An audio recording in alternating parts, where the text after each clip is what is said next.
3 নম্বর 3 এর কতে বলা হচ্ছে দুইটি সংখ্যার অনুপাত 7:11 এদের গসাগু এখানে গসাগু 3 হবে গসাগু 3 হলে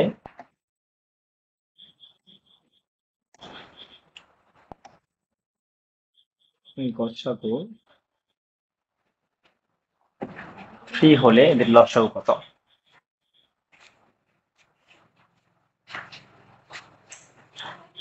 তো আমরা একটু সংখ্যা দুটো ধরে নেই, যে ধরি সংখ্যা দুইটি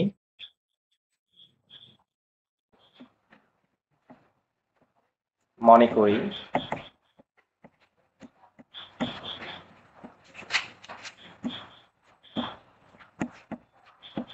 সংখ্যা দুইটি অনুপাত, যেহেতু আমরা একটা ধরবো 7x ও আরেকটা 11x। তো গসাগু যেহেতু 3, সুতরাং আমরা লিখতে পারি x = 3, কারণ এই দুটার গসাগু x। তার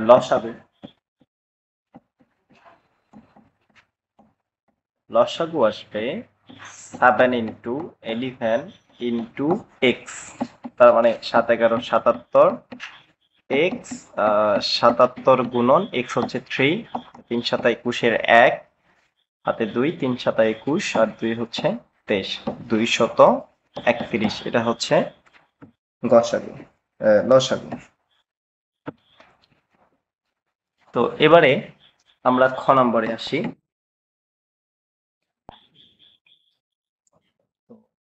খতে বলা হচ্ছে যে p² y - 3px + y = 0 আমাদের প্রমাণ করতে হবে। তো উদ্দীপকে দেওয়া আছে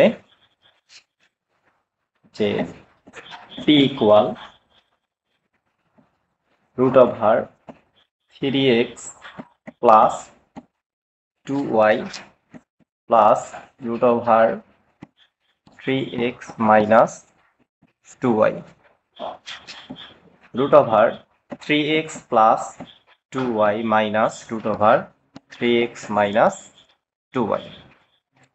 আমরা উপরে নিচে একই ধরনের মান পেলে আমরা এখানে যোজন বিয়োজন করব, যে p + 1 p - 1, এখানে হবে 3x + 2y + 3x - 2y, 3x + 2y minus চিহ্নের পরিবর্তন হবে বিয়োগের সময় 3x - 2y।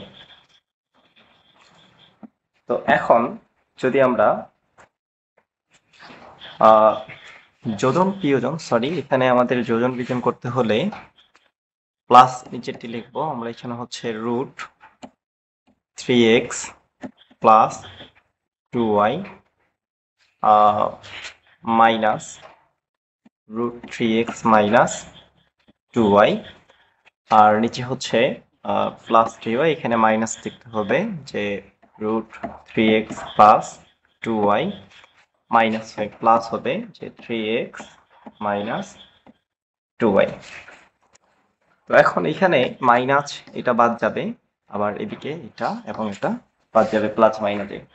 আমরা পাচ্ছি p + 1 p - 1 = 2√3x + 2y 2√3x - 2y।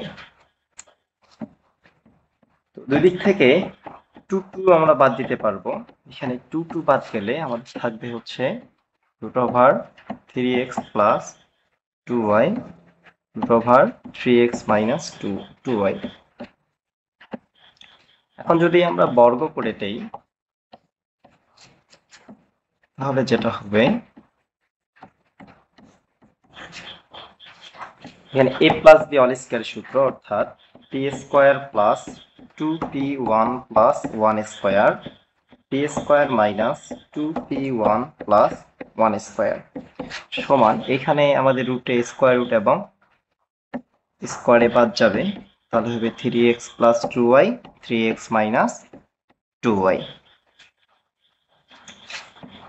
এখন এইখানে আমাদের থাকতেছে p² + 2p + 1 p² - 2p + 1 = 3x plus 2y 3x minus 2y।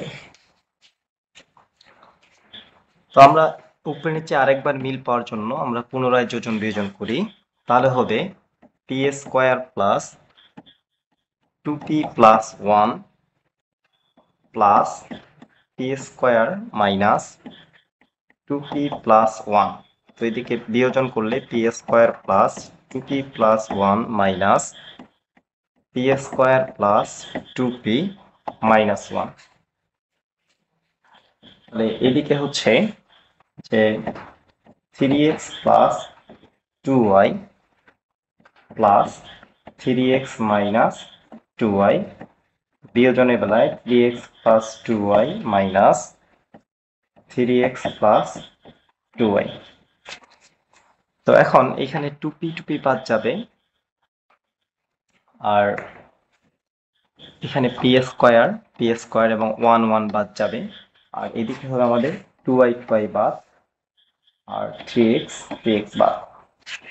তাহলে আমাদের থাকে হচ্ছে উপরে 2p স্কোয়ার প্লাস 2 আর নিচে থাকে হচ্ছে 4p, আর এখানে থাকবে 3x হচ্ছে 6x, আর এখানে 2y হচ্ছে 4y। আমরা যদি হিসাব করি 2 দুগুণা 4, এখানে 3 দুগুণা 6, 2 দুগুণা 4, তাহলে এখানে 2 বাদ, তাহলে থাকতেছে p স্কোয়ার প্লাস 2/p, আর এখানে হচ্ছে 3x/y। বা যদি আমরা আর গুণ করে দেই p স্কোয়ার y প্লাস এখানে 2 বাদ বলতে আমরা যদি 2 কমন নিতাম তাহলে হতো p স্কোয়ার প্লাস 1, তাহলে এখানে p স্কোয়ার প্লাস 1 আসবে, তাহলে হচ্ছে কি p স্কোয়ার প্লাস 1 আসলে এখানে প্লাস 1 ইকুয়াল হচ্ছে 3px। তো এখন যদি আমরা উত্তরের সাথে সাজিয়ে লিখি, যেখানে বলছে যে p square y minus 3px plus y equal হচ্ছে 0 প্রমাণ।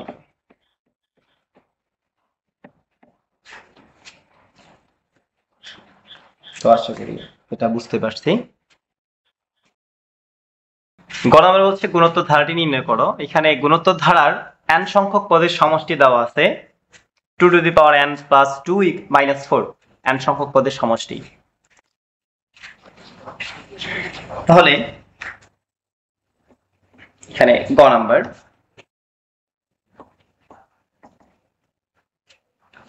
আমরা ধরে নেই যে ধরি ধারার প্রথম পদ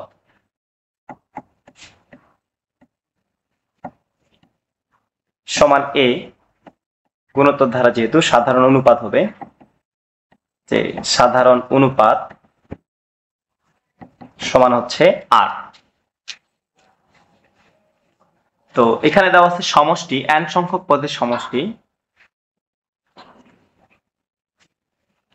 তাহলে Sn equal 2 to the power n plus 2 minus 4। আমরা যদি প্রথম পদের সমষ্টি বের করি, অর্থাৎ প্রথম পদে হবে যে 2, n এর মান হবে 1 প্লাস 2 মাইনাস 4, অর্থাৎ 2 এর উপর 3 মাইনাস 4, তাহলে 8 মাইনাস 4 অর্থাৎ 4।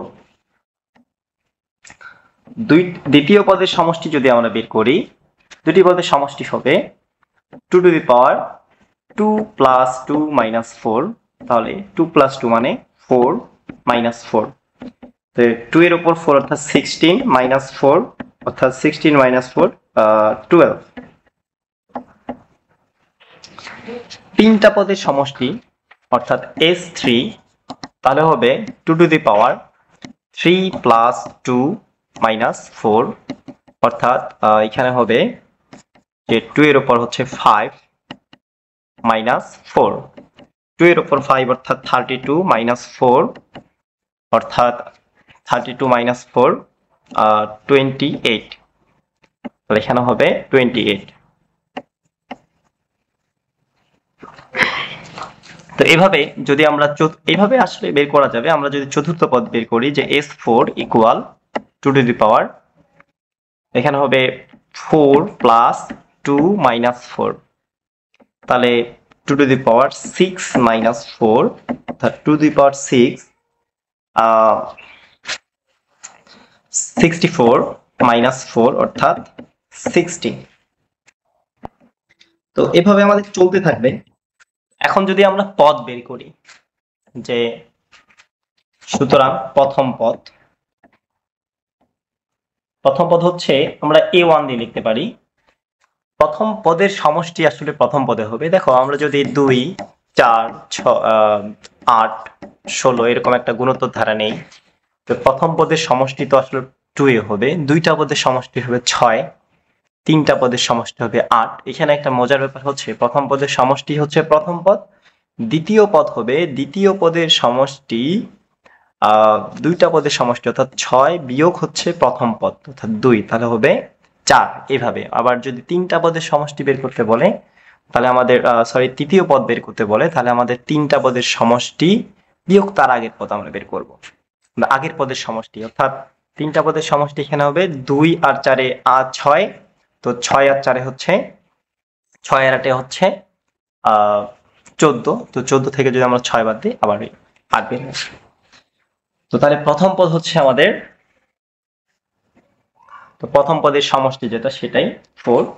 তারপরে দ্বিতীয় পদ হবে দ্বিতীয় পদ অর্থাৎ s2 মাইনাস s1, তো s2 হচ্ছে 12 মাইনাস s1 হচ্ছে 4 অর্থাৎ 12 মাইনাস 4 মানে 8। তারপরে তৃতীয় পদ, তো আমরা যদি তৃতীয় পদ বের করি তাহলে হবে s3 মাইনাস s2, তো s3 হচ্ছে 28 মাইনাস s2 হচ্ছে 12।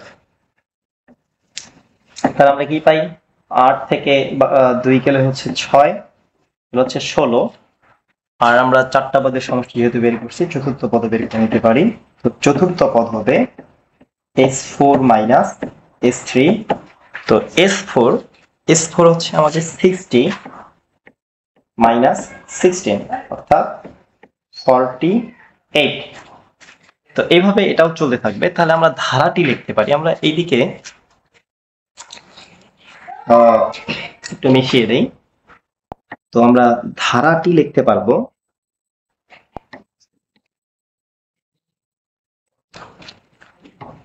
তাহলে সুতরাং ধারাটি